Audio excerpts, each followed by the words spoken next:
ICQ Podcast episode 245, YOTA 2017.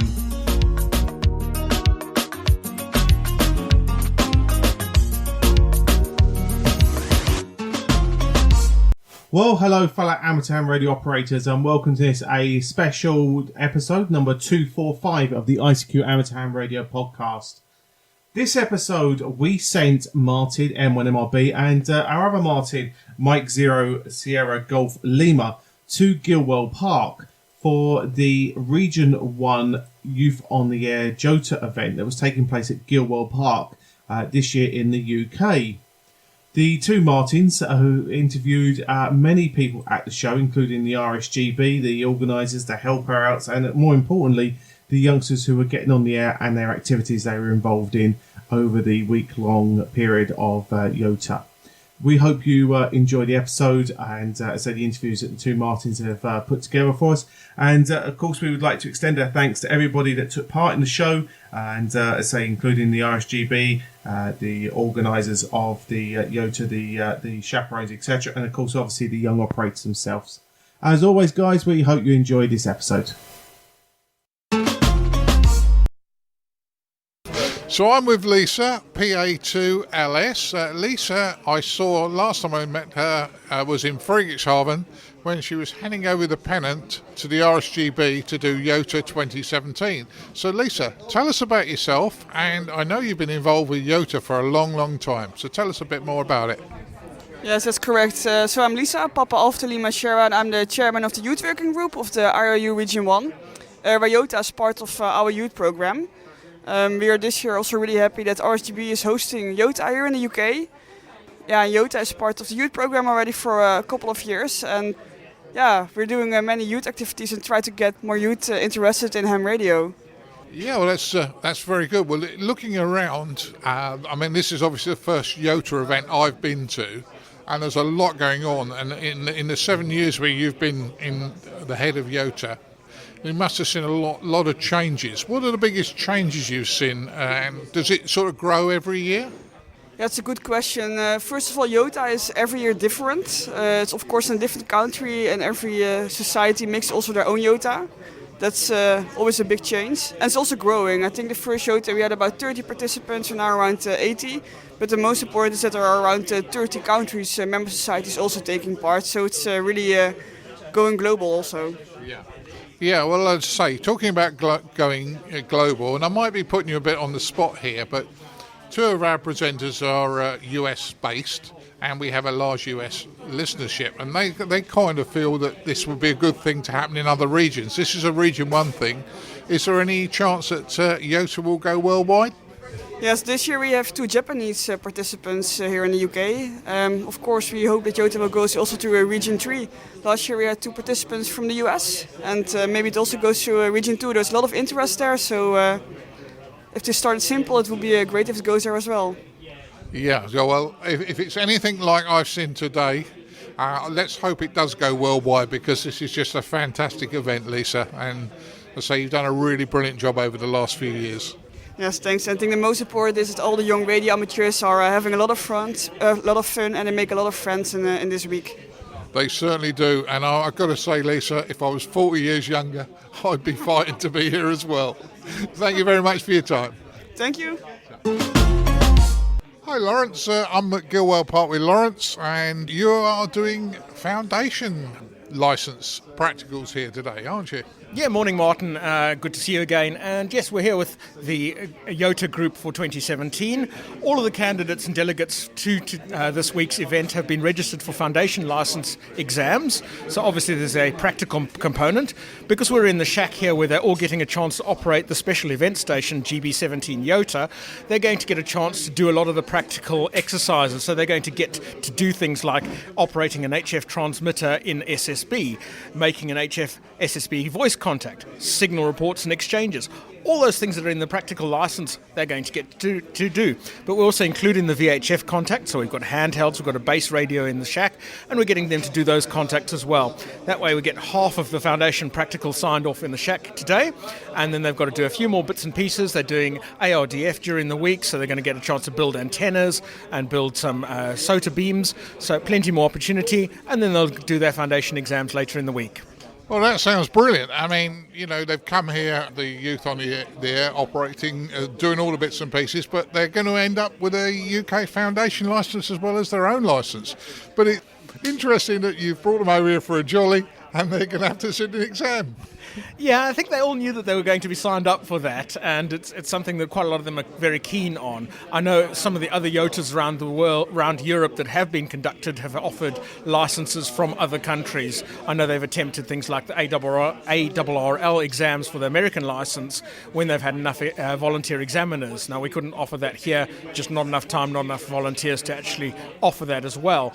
But we've managed to work out where to fit that into the schedule amongst all the other activities they're doing. So like I said, they're doing SOTAs, they're visiting Bletchley Park, they're visiting the Science Museum, they're going to do some ARDF on site here at Gilwell Park, nice large property for them to do some VHF and some HF ARDF. So they're going to be building ARDF kits as well as actually building a Morse transceiver as part of their kit building project. So they're going to get a lot of practical experience. In fact, you look at that practical project they're building, it's almost some of the stuff to sign off for intermediate. So a lot of the guys will be hopefully keen enough to go on and work out whether they can do an intermediate exam as well. Yeah, sounds great. Sounds really good. Well, last time I saw you was at the Newark. Yeah, we were at Newark and you got me to operate in Flossie. Lots of operating going on here, but I'm pretty sure I'm not going to operate today. I think we'll probably get you on a microphone later. We have got a lunch break coming up in a couple of hours where everyone will rush for the food. So there'll be a quiet shack and you can sneak in and see if you can get yourself in the log operating GB17 YOTA. Well, that'll be interesting, Lawrence. Listen, thanks very much for your time and good to see you here. Cheers, Martin. Thanks for coming around. ICQ Amateur Ham Radio Podcast, serving the amateur ham radio community fortnightly since 2008.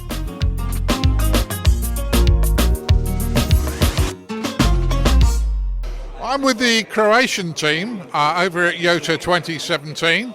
Two gentlemen and a young lady. So I'm going to get you to introduce yourselves and with your call sign. So you are? Hi, my name is Michaela and I'm 9 Alpha 7 Mike India Mike. Thank you, Michaela. Yourself, sir? My name is Matteo. My call sign is 9 Alpha 5 Charlie Mike. Thank you. And yourself, sir? And my name is Eugene, and my call sign is 9 Alpha 5 Alpha Echo Victor. Right, and each and every one of you have come over for this YOTA event. What was the big attraction to come on this event? What made you want to come here? The interaction with the young operators. Yeah? Yeah. Yeah. I mean, I must admit, I'm a fair few years older than you. You can well work out that one.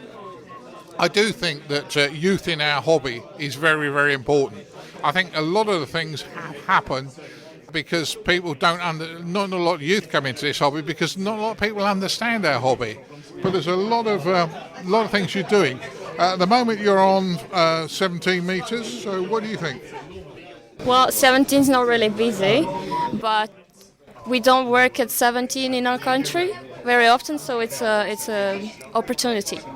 Right, and I suppose in some countries, and I'm not sure, you'll have to correct me on this, do Croatia have 4 metres? We never worked on 4 meters, but not sure if it's forbidden. I think we have it, but we haven't worked it, but I'm not. Yeah. Well, 4 metres is 70 megs, but there is a 4 metre station here you're going to get a go on. So lots of things you get a go on that you wouldn't necessarily. Well, listen, thank you very much for your time. Let's give you your call signs again, your names and call signs again for us. Okay, so Michaela, 9 Alpha 7 Mike India Mike. Thank you, Michaela. Eugene, 9 Alpha 5 Alpha Echo Victor. Yeah, thank you, Eugene. And yourself, sir? And Matteo, 9 Alpha 5 Charlie Mike. That's great.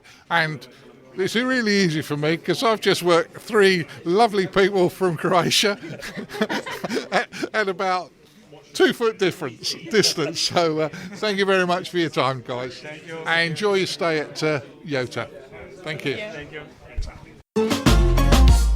Well, just to prove there's no rivalry between us and the TX Factor, I'm with Bob McCready from the TX Factor. How you doing, Bob? Very good indeed. Loving YOTA 2017. It's just a fascinating event, and it's brilliant to see so many young amateurs from around the world getting together and sharing their interest in this brilliant hobby.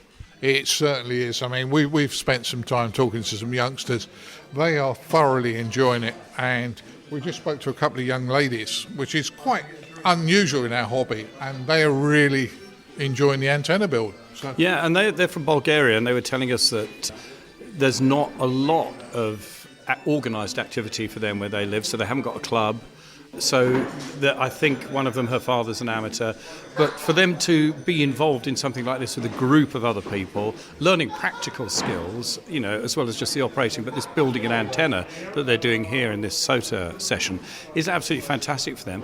And I think the other great thing about it is I was thinking about how at the moment in this country, elsewhere in Europe, a lot of countries getting quite inward looking. Amateur radio is still a way that we all communicate with other people around the world and learn about each other and each other's cultures. And it's great to get young people together from different parts of the world, just sharing their experiences, not just of amateur radio, but life in general. Yeah, you're dead right. And it's interesting. You've got so many of the ethoses I've got is young people talking to each other. They are the effectively the essence of our hobby. If we don't get them in, our hobby's going to die. But they thoroughly enjoy it when they do get together, and it seems important. And there is more than just amateur radio going on here. There's a good ethos of international friendship, which will probably last for many, many years, I would suggest. And that's what amateur radio has always been about, hasn't it? Making friends. There's lots of radio amateurs have got stations they regularly talk to in other parts of the world, friends around the world. It's a bit like the old Tony Hancock line, wasn't it, in the radio? How many sort of got friends all over the world? Not in this country, but friends all over the world. But it's a great opportunity to meet people. So to bring them together like this, I think is really great. And as you say, what we're looking at here is the future of amateur radio, not just in this country, but around the world. Certainly is. Listen, Bob, thank you very much for your time, and just wish you every success going forward with TX Factor, which you do a great job on. Thank you, and you guys too. Keep up the good work. Thanks. ICQ Amateur Ham Radio Podcast, serving the amateur ham radio community fortnightly since 2008.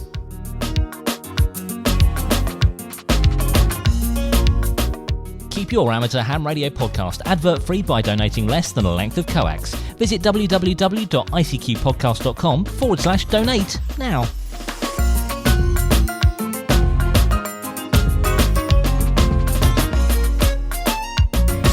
I'm sitting here in the antenna build operation with two lovely young ladies who are building antennas. That was a nice smile I got when I said you were a lovely young lady.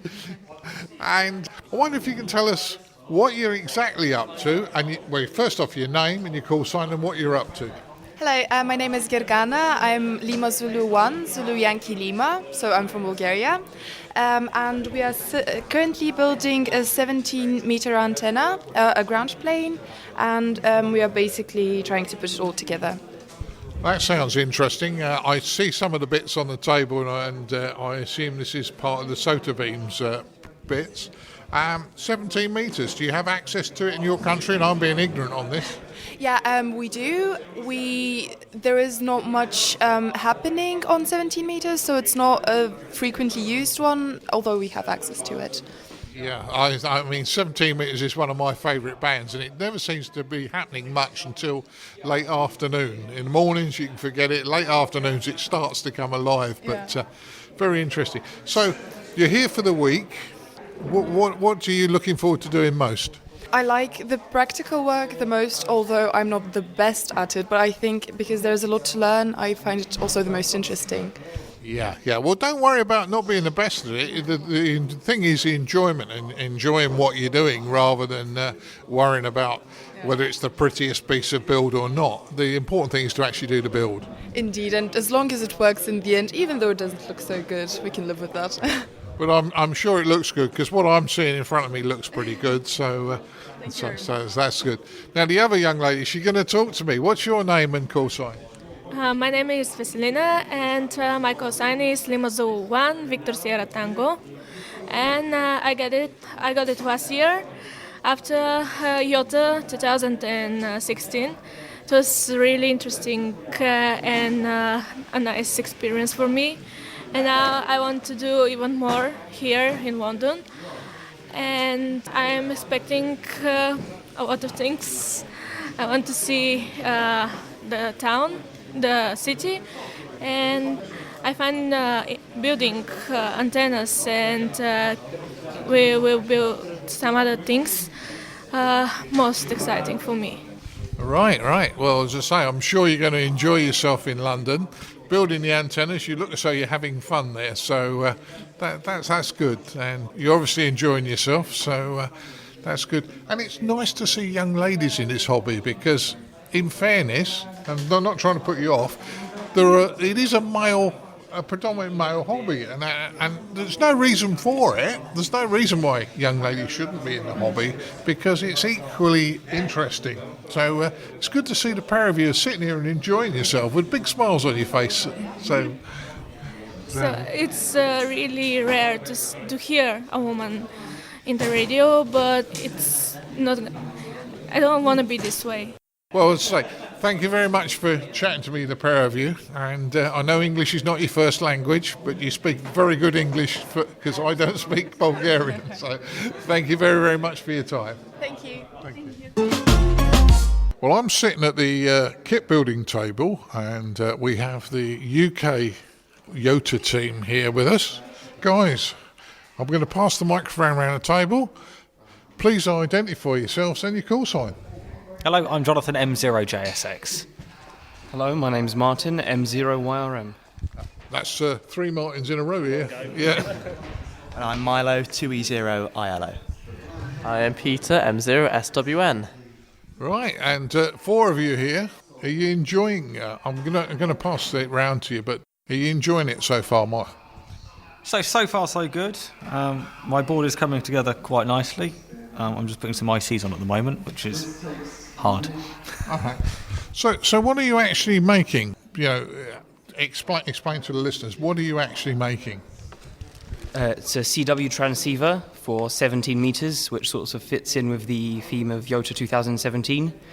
And it also has a few extra features in it, such as a CW decoder, and you also have the ability to switch it over to a different band once you've done it. Right, and looking at the printed circuit board, it looks a very, very interesting board and looks like it'll take a little while to build, won't it?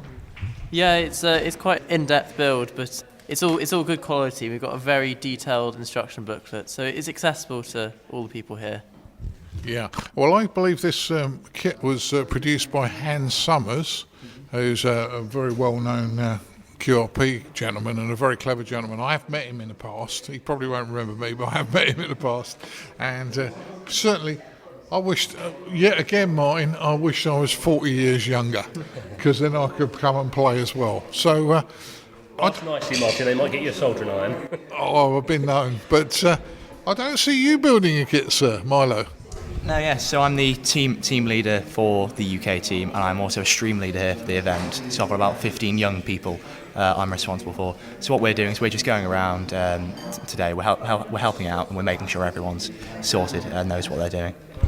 All right. So you're effectively the boss of the UK team then? Something like that. Yeah. They'll disagree. Yeah. Well, it looks like the guys are sort of well behaved and enjoying themselves, so looks like you're going to have fun. But this kit and the manual certainly looks a brilliant kit, and I'm just wondering and I'm hoping that it gets released so that other people can build it, because I quite fancy having a go at it myself now I've seen it. I think the kit is available now, or at least very soon. Hans has a website which is qrp-labs.com. He sells lots of other kits on that website. Yeah, so it's good. And looking here, the guys have got everything they need on the table. Little small multimeters, soldering irons, and fair amount of tools able to build. And the guys have also got the sensible piece of hardboard on the table. So if any of you do a home build at home, get yourself a bit of hardboard and put it on the table so you don't burn the table. But when you get older and you've got a wife, you'll get a lot of earache if you burn the kitchen table. But so what else are you looking forward to doing, Milo? Yeah, so we have an ARIS contact scheduled for Tuesday evening, so that's in 2 days' time in the afternoon. We're really pleased the Youth Committee Chairman and our event manager Mike Jones, 2E0 MLJ, is going to be making first contact with the Italian astronaut aboard the International Space Station, and we're going to be using our call sign Golf Bravo for Yankee Oscar Tango Alpha, GB4 YOTA for that, and it's going to be a really great event. Yeah, it certainly sounds it, and as I say, I've spent the whole day here so far.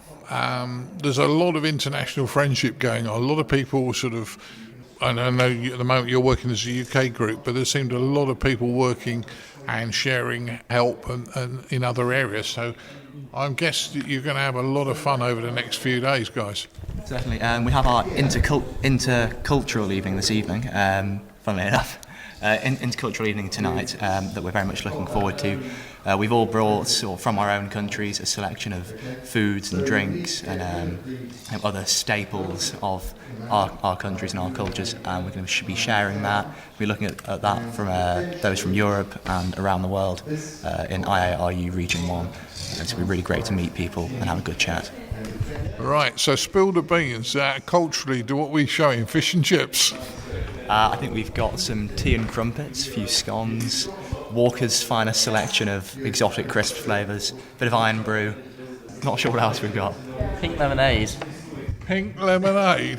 Oh, I don't think I'll stay. As to Smart Price, pink lemonade. Someone get him some coffee. Hey, I'll need coffee to drink pink lemonade, I'm afraid. Well, the other guys the other side of the table, you've been working away. You're doing a great job, and there's. Have you built these sort of kits like this before you come in here? No, this is my first proper kit build. I've done a bit of soldering in the past, but nothing PCB per se, so this is first opportunity for me.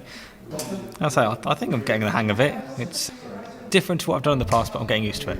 Yeah, and winding the toroids is a bit of fun, isn't it? It's cursed when you get a knot in the cable, but it's a bit of fun and it's satisfying when you finish, isn't it?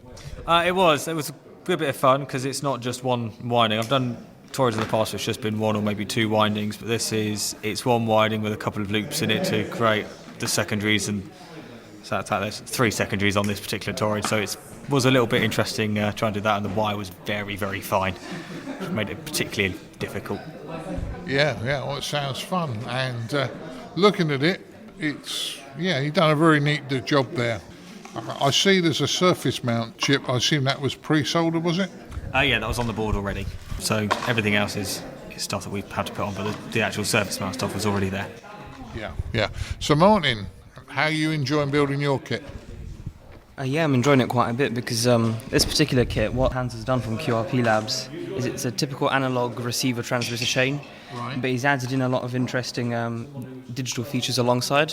So you've got a digital synthesizer instead of just a crystal oscillator, and what that will allow us to do is just to switch bands, and all we have to do is just wind some new inductors and into new capacitors for the low pass filter, and as well as that, the microcontroller on this PCB. You can actually flash some new firmware on it that he's going to provide, and we're trying to do stuff like RF power meters, maybe even an SWR meter, I'm not sure. Yeah, so it certainly sounds like you guys are going to have a lot of fun, and if I'm right, I see in the list of parts there's also an LCD display, so that it's looks like it's a full-on kit. Yes, the LCDs for the microcontroller there, and we used to do some of the output for the frequency counter, etc. Yeah. So it's all very good. Well, I'm going to pass over to Milo for the last words on this one, because he's the team boss. Milo, to sum it up, what do you think the best thing is about the whole YOTA experience? I think the best thing so far is meeting all these other radio amateurs from across Europe and having a great chat with people who share the same interests as us, but also seeing how we differ as well, seeing those differences between us. And I think making friends as well. We've only been here a day and a half and we've already made new friends. Yeah, I can appreciate that. Us amateurs are quite a friendly bunch, so it certainly looks great. Well, listen, guys, thank you very much for your time, and enjoy the rest of the week. Thank you. Well, I'm with Frank, M0AEU, up here at Gilwell Park. Frank, what a lovely day, and you guys are inside. What are you up to? Well, we're preparing at the moment for the ARDF competitions that we're going to be running with the YOTA participants later in the week. ARDF, Amateur Radio Direction Finding. It's also known as radio orienteering. And the old term that we really don't like people using anymore is fox hunting. So it's now known as ARDF. It's an international sport. We have world championships. We have a British team that we send each year to the championships. And we're going to be giving the young participants here at the YOTA summer camp an idea of the competition and give them a chance to have a bit of a run round and try and find our hidden transmitters. Well, that sounds fun, and since it's an outdoor and a huge site here, they should have some real great fun wandering around. So what do you need to do this type of event? So for the event we're running here, we're actually running two separate courses for them. We're going to have an 80 metre course and we're going to have a 2 metre course, 145 megahertz. The course consists of 5 hidden radio transmitters, little low power devices sending out an omnidirectional signal, and the participants will have a receiver. So depending on whether they're doing the 80 metre course or the 2 metre course, they'll have a receiver for that band with a directional aerial. So in the case of the 80 metre one, it's just a ferrite rod. And in the case of the 2 metre one, we've got a 3-element beam that they'll use to direction find where the transmitters are hidden. The site here at Gilwell Park is about 110 acres, 600 metres by just over 550 metres wide. So it's not big enough to run a full international competition where the transmitters have to be at least 400 metres apart, but we'll give them a good chance to see what it's all about. That sounds certainly interesting, and as I say, it's nice that we're doing something practical here, and as I said earlier, it's an outside event. It's getting people out and doing, and that sounds interesting. Now, I have loosely been involved on club nights of doing the what you no longer want to be called fox hunting, the ARDF. But we've only done it on 2 metres. What's the attraction of doing it at 80 metres? Is it more difficult? Here's a good question. 80 metres, the aerials are smaller. You've got a much smaller compact receiver. Technically, you don't suffer quite so much from multipath and reflections on 80 metres as you do on 2 metres. So technically it's easier.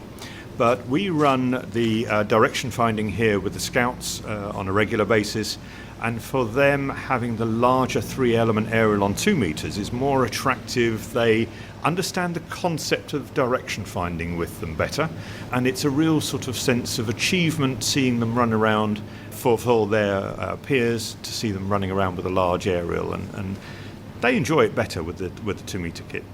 Yeah, sounds good. So how many transmitters are you going to put out in this part for them to try and find, and how long do you think it will take them? Well, we're going to have 5 transmitters on each of the 2 courses. Now, the transmitters can't all transmit at once. They run in a sequence, so number 1 will come on. Because the park is smaller than we would usually use for this sort of thing, we're going to do the shorter transmission, so it'll do 30 seconds on and 2 minutes off. And then number 2 will come on, 30 seconds on, 2 minutes off, etc., in a cycle of 5 transmitters. We're hoping that they'll take about 2 hours to do. Either of the courses would be good. Having just watched one of the youngsters try it for the first time and find it within about 5 minutes, it wasn't placed very far away, but I have fears that they might be better than I think. Yeah, they pick things up very quick, the youngsters, don't they? Which is interesting, and they think of things that not necessarily us seasoned amateurs would necessarily think about. They have a different way of looking at things, don't they? They do. I mean, this is why we've got the 2 courses. If they're really quick and they go around the first course very fast, then they'll take the second one out and go and do the other course. I'm convinced I can keep them occupied for about 3 hours, which is the length of the session here. Well, that's good. That's good. And that sounds fun. And are they going to build these, or is there any plans? I've seen them on the internet. Do you think any of them will do ARDF work when they get away from here? Well, certainly that's the hope. Kit is all built here. We're not building the receivers for them this week. We've already got our receivers built. But the intention is that hopefully when they get back to their homes, wherever that may be, that they'll actually think it's a good idea. As you rightly say, all the plans are on the internet, and hopefully, yes, somebody will pick it up and build a set and run it in their country. Yes, that's good news. Right, well, he thinks he's getting away with it, Frank, but sitting next to me, somebody I've known a long time, with a big smile on his face. So he's normally got something to tell me, and I'm putting him on the spot. It's Dennis, M0NDJ. You spend a lot of time up here at Gilwell Park, don't you, Dennis? Yeah, too much time, really. Yeah, about 3-4 times a year. Yeah, so what are you actually doing up here? You up here all week, and what are you doing? I'm just helping support the ARDF, so repairing some of the antennas that got damaged at some of the other activities that we do up here.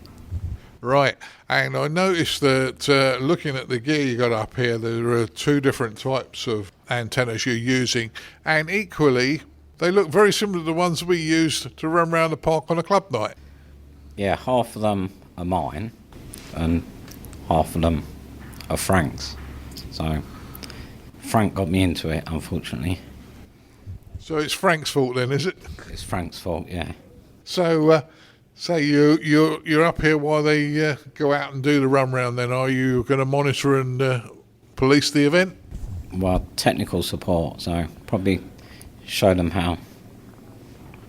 what to do at the beginning, and then hopefully let them loose, and hopefully they'll get on with it then. Yeah. That's good. Well, listen, guys, thank you very much for your time, and as I say, I hope the youngsters enjoy it as much as we're enjoying our day here, and us seniors who are putting it on, or you guys who are putting it on, have a smile on your face and look and say you're enjoying yourself. So, and it's priceless to see the smile on the youngsters' face, and when they find them, there must be a real sense of achievement. So, thank you very much. Keep your amateur ham radio podcast advert free by donating less than a length of coax. Visit www.icqpodcast.com/donate now. For all the news, links and information, visit www.icqpodcast.com. I'm with Lauren, M6HLR, and Lauren, you're quite famous because you've just completed the Wainwright Challenge, haven't you? Yes, I've just completed all 214 Wainwrights in the Lake District and activated them via amateur radio. You have, and you're a SOTA person, you do SOTA. 240, you say? 214. They're the Wainwrights, and there was 43 SOTAs in the Lake District, so I've done some of those as well during doing the Wainwrights. Right, you see, you're putting me to shame because my 2 SOTA activations many years ago, and you've done massive amounts of it. What makes you most exciting about doing amateur radio and SOTA? I guess it's just the thrill of going up the mountains and seeing the beautiful view from the top, and having the chance to do something that not many people actually do, going up and activating and looking at the view at the same time. Right, that's brilliant. I mean, there must be some beautiful views. Which is your favourite? I've got 2 favourites. There's Lat Tree. It's quite a small one because you can run up it in 10 minutes. Yeah. And also the highest, Scarfell Pike. Right. So how long did the highest one take you to climb? Good question. Probably about couple of hours, maybe 2-3. I don't know. Right. That sounds good. Now, refresh my memory. You have to make 5 contacts from a summit? Is that right? 4 for SOTA and 1 for Wainwrights. And because I'm a youngster and kids like me get cold really quickly, Wainwrights is really good because you only have to get 1 activation and you can leg it off the summit. Whereas with SOTA, you have to get 4, so you're on there for longer. Right. But sounds like you have a lot of fun. Now, do you take Dad with you? Yeah, I don't think I go anywhere up the summits without Dad, apart from once when I was up there with my mum. We got a bit lost. You got lost, so you take Dad to make sure you find. So Dad's with us today, G0PEK, aren't you? Do you enjoy doing it with Lauren? Oh, I absolutely love it. And this all started because I was doing a few summits before she was licensed, and she got her license, and then she said she wanted to do them all. But Lauren wanted to do them all in a year, which is a little bit of a challenge when you live down in Kent. So we settled on a 2-year plan, and she finished 2 days short of that. So, but yeah, it's all good fun. It's hard work, but we got there. That's good news. So, apart from the summits, what else attracted you to amateur radio? Is it because Dad does it as well?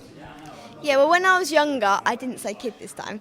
When I was younger, we did this thing with tin cans where we put string in between them, held it out tight, spoke into one end and it came out the other.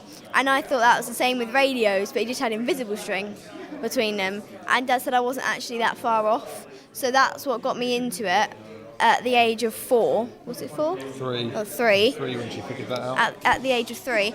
And then I started getting into it, and it took me a few years. I failed 5 times at the exam. One, I actually got the exact amount, but they moved the point up 1, so I still failed. And I ended up getting the call sign at the age of 9. Yeah, well, that's good. And it's a shame that they moved the goalposts on you, but you persisted. And it's something that once you get an amateur radio licence, they can never take it away from you unless you're a bad person and do things you shouldn't do. So it's a thing for life. Do any of your friends know what you do, or do they ever get involved with you, or do they find it interesting? I've got 3 of my best friends, Charlotte, Nikita and Emma. My friends Charlotte and Nikita, they did a special event station with me at our school. And they send a greetings message, and Emma, she couldn't come, but she's got our foundation book because she's really intrigued and she really wants to get her foundation licence. But it's a bit unfortunate because they're going to start moving the intermediate down to foundation, which is going to make it harder for her at the same time. I'm not so sure. I know where you're coming from on that. I spent a long time chatting to Ian Shepherd in Friedrichshafen, and there are things changing, but it's not going to make it mega difficult because some of the things are moving down, but other things are dropping out of the foundation. So it'll be kind of it'll move it around. So okay. Yeah. So I think that's what you're saying is right. Everybody thought it was going to make the foundation more difficult until we actually spoke to the people that were doing it. And it means that there are a lot of stuff that is interesting but not relevant anymore that they're removing, and they're moving all the syllabus down a bit. So that's what they do. So what's the next challenge now you've done the Wainwrights? We're probably going to do the canoe trip down the River Thames again, but probably do it with a difference. I don't know. Well, we'll try and get 40 metres to work from the kayak this time. Last time we tried and failed spectacularly, but that's our next challenge, 40 metres from a kayak. Yeah, that'd be quite fun. Yeah. So I suppose all this depends on the size of Dad's pocket, though, at the moment. Yeah, and just as I left my job recently because of really to give Lauren the opportunity to do a lot of this. So we've now set up our own thing, which is really about encouraging kids into science. So amateur radio forms quite a big part of that, and we're using that in order to infuse kids with science in quite an exciting way. So. Yeah, that's good. That sounds really interesting. Well, listen, guys, thank you very much for your time. Let me hopefully say that you'll be involved with amateur radio when you get to my age and forgetful. But say thank you very much for talking to me, Lauren. Okay, no problem. And thanks, Dad. Yeah, 7 threes. 7 3. 7 threes.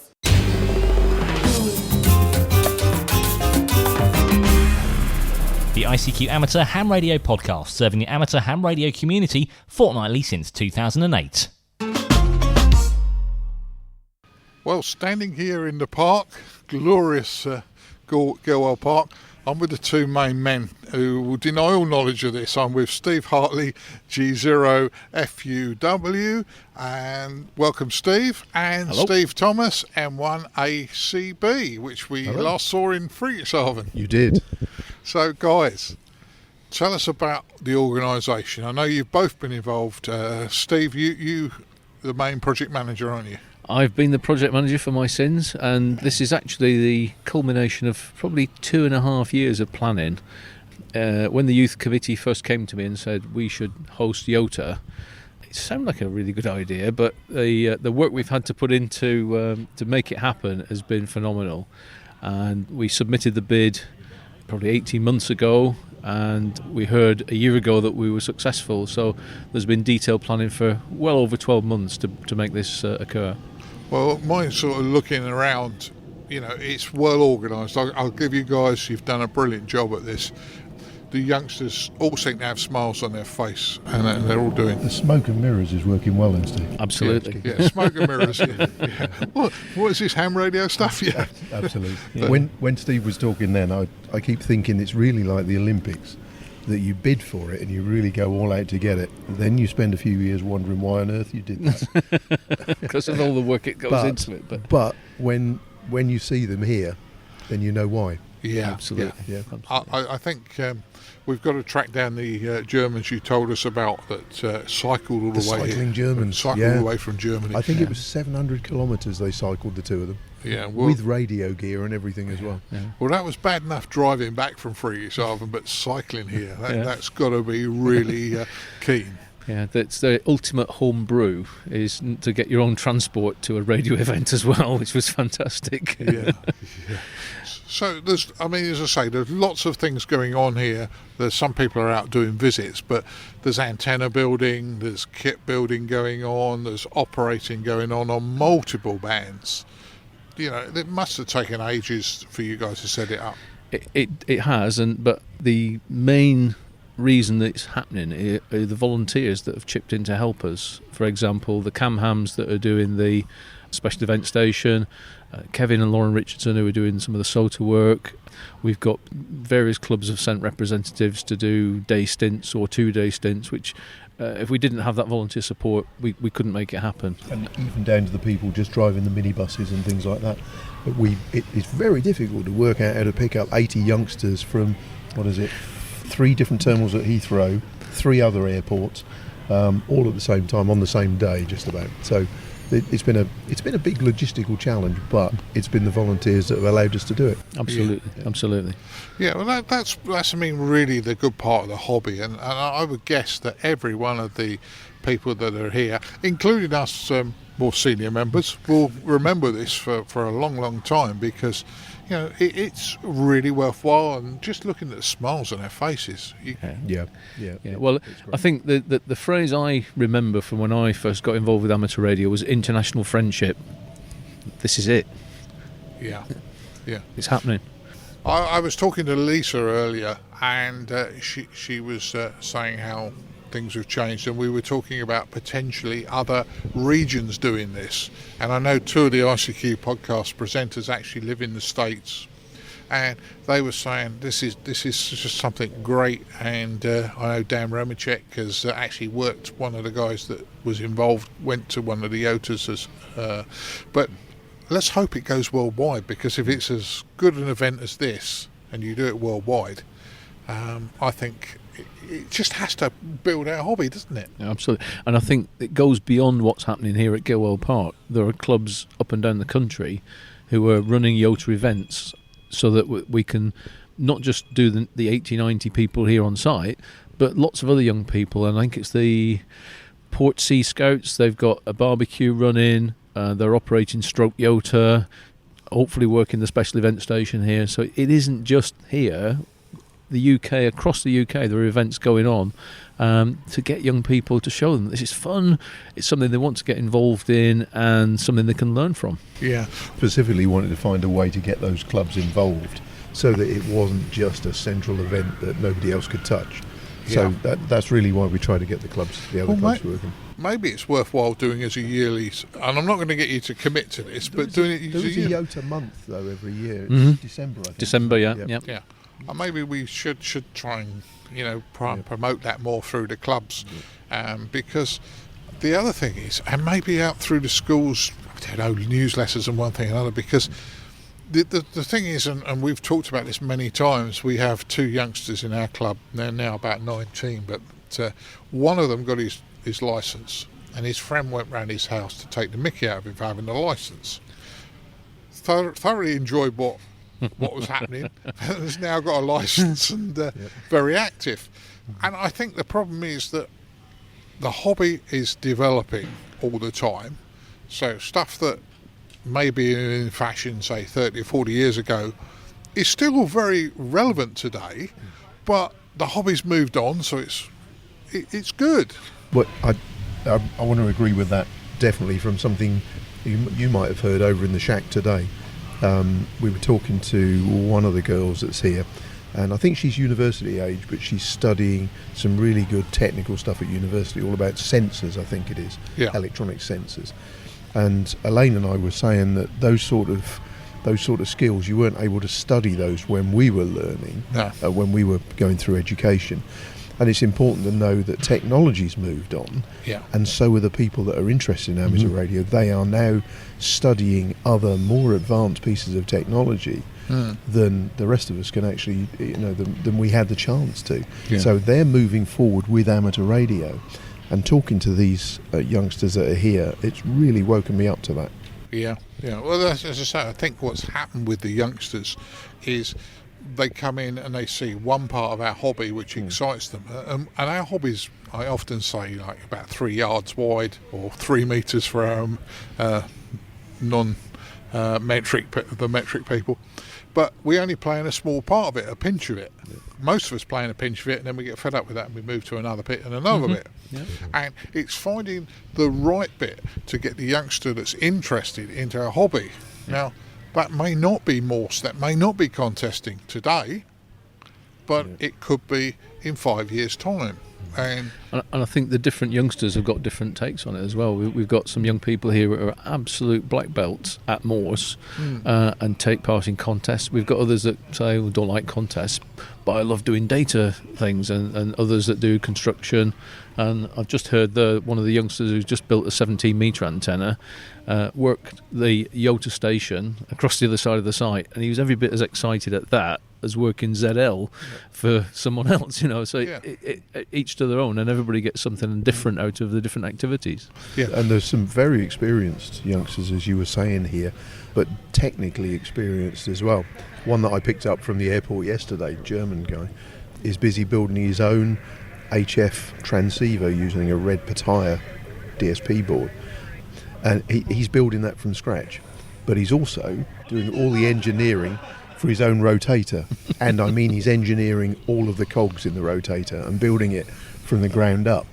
So these guys are not just, some of them are not coming into it new, some of them have been really working at this, and then there's others that we had in the shack last night who only passed his licence a week ago.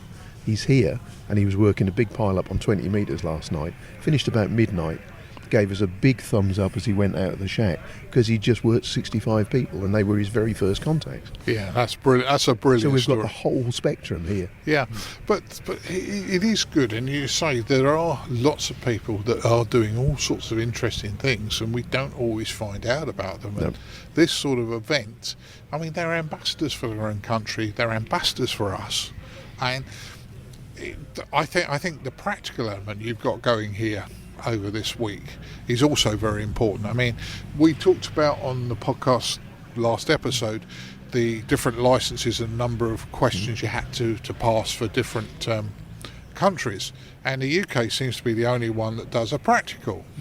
Now, I would suggest, and I'm putting my neck out on the block here, that Ofcom probably don't care whether we do practicals or not. But I think it's very, very important. I mean, I did the City and Guilds RE, and you went straight to full licence. You'd never been allowed to pick up a microphone. You'd never been allowed to do anything. And it was just stupid, in my opinion. And how do you get people? If you want to fly a plane, you do it under instruction. And one of the things I'd like to see, and I'm putting it, and not asking you guys to put yourselves neck on the block, but one of the things I'd like to see is similar to the States, where they have a go-to station, where you get the public, if you run a special event station, you sit the public down, and they operate under supervision. Now, that's probably a bit radical, but it would.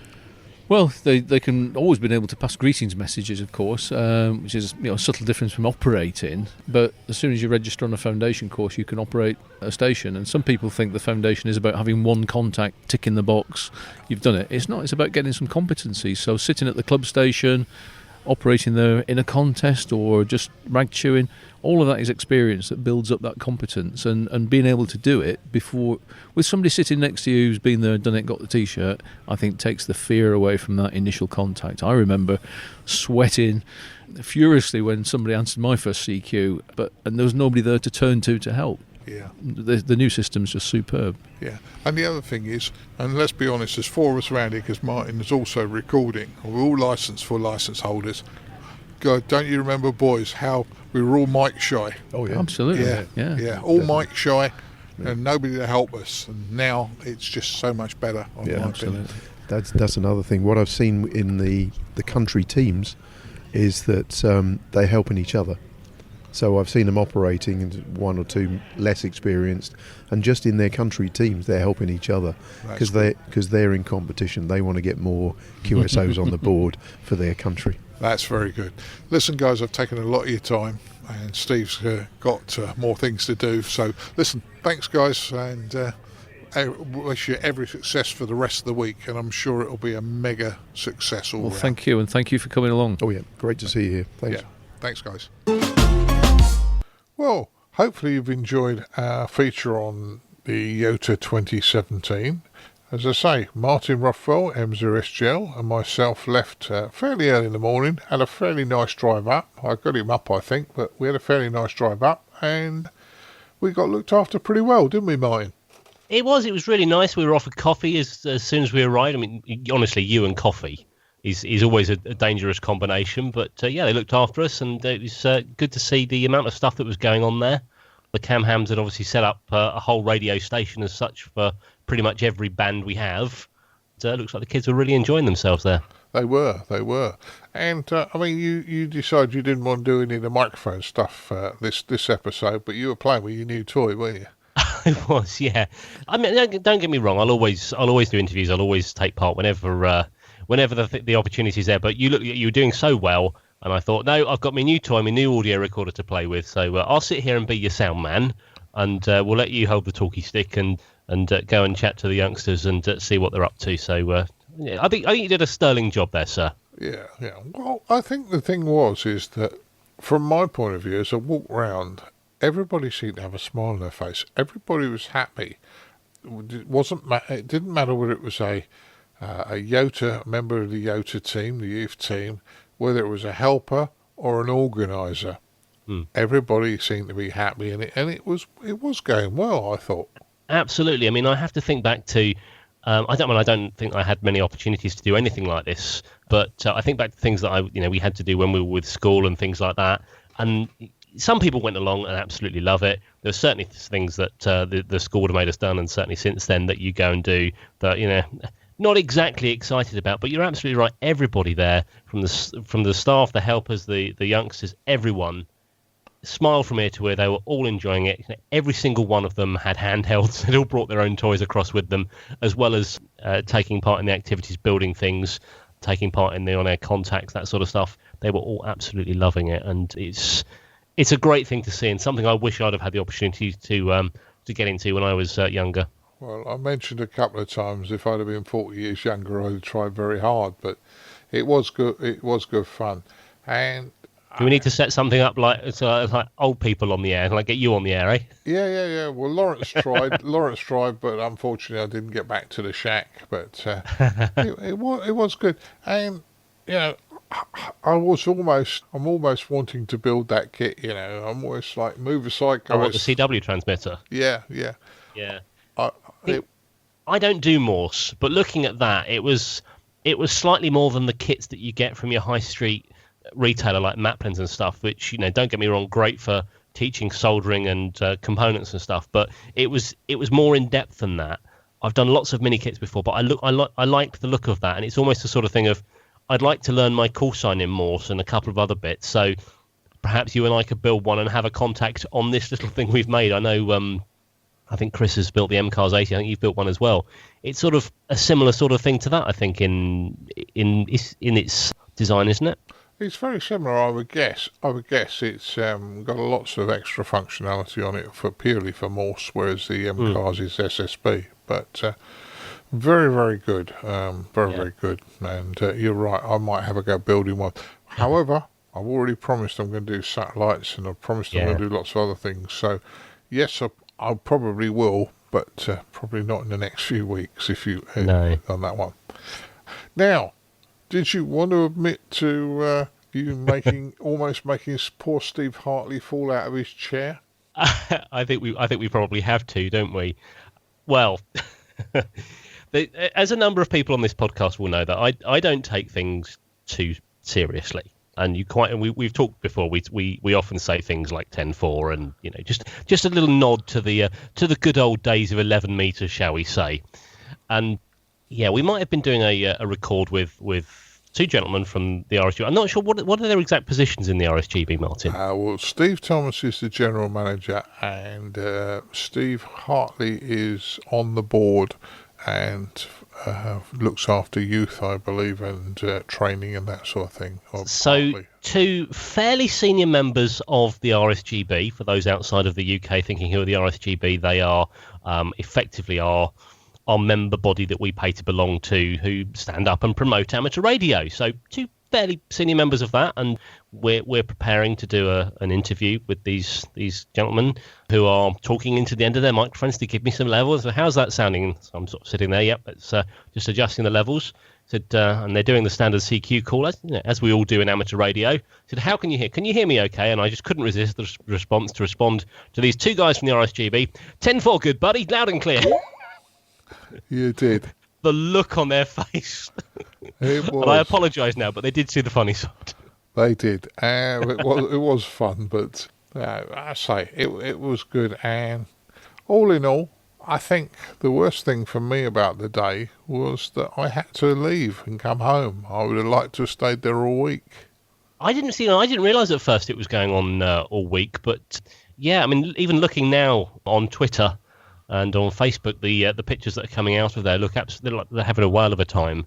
And it was great to meet some of the people there as well, some of the youngsters there that were taking part, just chatting to them, getting an understanding of what they're up to. And great to meet and have a chat with Lauren as well, the young lady who's been activating all the summits across the UK. It's just fascinating to listen to some of these people, and very inspiring as well. Certainly was. But the other thing is that two last things that kind of got me just a little bit is that I don't speak a second language. I have a few words of German I can get by on, but I wouldn't say I speak German. I know a few words. I think it's fairly similar to me. A couple of languages, a couple of words, that's about it. Yeah, but the candidates there could all speak pretty much decent English, probably better than I can. Yeah. And the other thing that got me just a little bit, and I shouldn't be surprised by this, and please don't think I'm being sexist, but there were a large number of young ladies there that were very, very technical, very, very interested, and okay, they were treating each other like they were treating each other totally and utterly correctly. I'm an amateur radio operator the same as you, and the guys and the girls were getting on, but it did seem to me as normally there are very few ladies in our hobby, but this particular event has kind of tipped the balance a little bit, and which is quite pleased to see. I mean, that did surprise me. I mean, you're absolutely right. I mean, amateur radio, as we all know, is a predominantly male hobby. It's not to say there's not women in it, but going to this event, the amount of women there, it was pretty much 50-50. I was actually quite surprised how many were there operating, and how many had their own handhelds, how many were there with, proudly displaying their call signs. I'm thinking, I don't know if I've ever heard any of these people on the app. Maybe we need to tune around more. Maybe we're just not looking in the right place. Yeah, but all in all, I think it was brilliant. We were only there for a short period of time, and let's say made very, very welcome, and given full access to what was going on. So once again, I'd like to thank the YOTA team and the RSGB for giving us an invite and allowing us to produce this podcast. Yep, thank you very much for inviting us, and thank you for allowing us to be part of the event.